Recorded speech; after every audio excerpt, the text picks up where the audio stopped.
de l'exercice, en fait, c'est on a 2 véhicules, il y a 2 groupes. Une fois qu'on est arrivé sur la route, on va faire un marquage au sol en fait, d'un constat d'accident.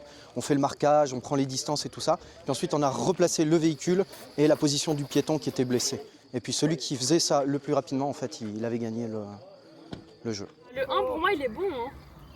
Le point 1 c'est le 4 qui est faux. Ok, Non alors reste sur le B.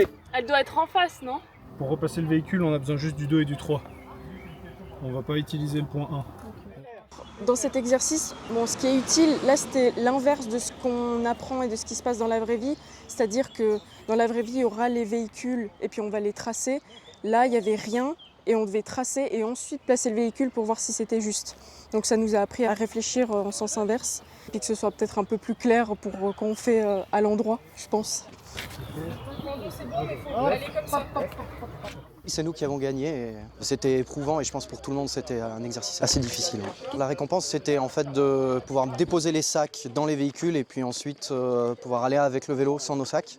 Et ce qu'on a fait avec un de mes collègues qu'on a gagné, c'est qu'en fait on leur a proposé aux 2 filles qui avaient un petit peu plus de peine aujourd'hui de pouvoir mettre leurs sacs dans les véhicules et nous on prenait les nôtres. Gentleman. Voilà. Bravo. Merci.